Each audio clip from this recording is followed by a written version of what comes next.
യുക്രൈനിലെ ഊർജ്ജ നിലയങ്ങൾ ലക്ഷ്യമിട്ട് റഷ്യ നടത്തിയ വ്യാപക മിസൈൽ ഡ്രോൺ ആക്രമണങ്ങളിൽ 7 പേർ കൊല്ലപ്പെട്ടു.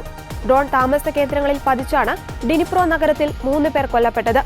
3 പേർ സപ്പോറിഷ്യയിലും ഒരാൾ ഖാർക്കീവിലുമാണ് കൊല്ലപ്പെട്ടത്. യുക്രൈനിലെ ഊർജ്ജ നിലയങ്ങൾ ലക്ഷ്യമിട്ട് റഷ്യയുടെ മിസൈൽ ഡ്രോൺ ആക്രമണം. ഊർജ്ജ കേന്ദ്രങ്ങൾ ആക്രമിച്ച റഷ്യക്കെതിരായ ഉപരോധം വ്യാപിപ്പിക്കണമെന്ന് യുക്രൈൻ പ്രസിഡന്റ് വ്ളാഡിമിർ സെലൻസ്കി ആവശ്യപ്പെട്ടു. ശൈത്യകാലം വരാനിരിക്കെ ഊർജ്ജ കേന്ദ്രങ്ങൾക്ക് നേരെയുള്ള ആക്രമണം സാധാരണക്കാരെ ഉപദ്രവിക്കുക ലക്ഷ്യമിട്ടുള്ളതാണ്. 450 ഡ്രോണുകളും 45 മിസൈലുകളും റഷ്യ ഊർജ്ജ നിലയങ്ങൾക്ക് നേരെ തൊടുത്തു. റഷ്യയുടെ ഓരോ ആക്രമണത്തിനും തക്കതായ രീതിയിൽ ഉപരോധം ശക്തമാക്കണമെന്നും സെലൻസ്കി പറഞ്ഞു.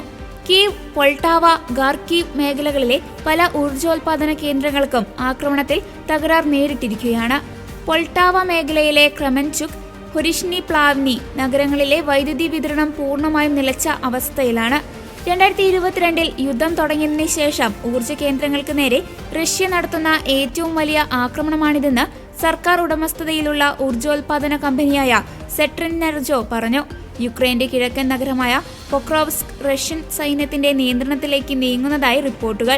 യുക്രൈന്റെ നിർണായക ലോജിസ്റ്റിക് ഹബ്ബായ പൊക്രോവ്സ്ക് പിടിച്ചെടുക്കാൻ 21 മാസമായി റഷ്യൻ സൈന്യം നീക്കം നടത്തുന്നുണ്ട്. കഴിഞ്ഞ ഏതാനും ആഴ്ചകളായി മേഖലയിൽ ഇരു സൈന്യങ്ങളും കനത്ത ഏറ്റുമുട്ടലിലാണ്. നഗരം ഏറെക്കുറെ റഷ്യൻ സൈന്യത്തിന്റെ നിയന്ത്രണത്തിലായി കഴിഞ്ഞതായി CNN റിപ്പോർട്ട് ചെയ്തു. പൊക്രോവ്സ്ക് പിടിച്ചെടുക്കാൻ റഷ്യ 2023 മുതൽ ശ്രമം ആരംഭിച്ചതാണ്. അടുത്തിടെ വൻതോതിൽ സൈനികരെ മേഖലയിലേക്ക് അയക്കുകയും ചെയ്തിരുന്നു. അതേസമയം റഷ്യൻ സൈന്യം മുന്നേറുകയാണെങ്കിലും പൊക്രോവ്സ്ക് കീഴടക്കാൻ സാധിച്ചിട്ടില്ലെന്നാണ് യുക്രൈൻ സൈന്യം അവകാശപ്പെടുന്നത്. കനത്ത ഏറ്റുമുട്ടൽ നടക്കുന്നതായും സൈന്യം പറയുന്നു. വെടിവെപ്പും ഷെല്ലിങ്ങും ഉൾപ്പെടെ എല്ലാത്തരം ഏറ്റുമുട്ടലും നടക്കുന്നുണ്ടെന്ന് യുക്രൈൻ സൈനിക കമാൻഡർമാരിൽ ഒരാൾ പ്രതികരിച്ചു.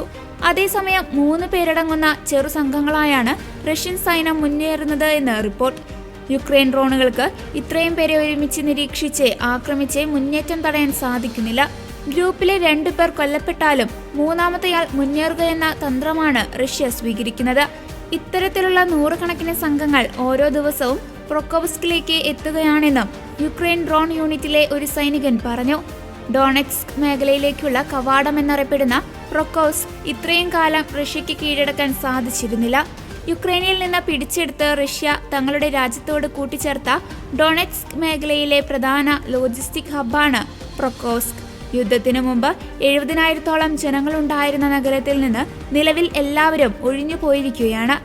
പൊക്രോവ്സ്ക് പിടിച്ചെടുക്കുന്നതിനെ യുക്രൈൻ യുദ്ധത്തിലെ നിർണായക മുന്നേറ്റമായാണ് റഷ്യ കാണുന്നത്.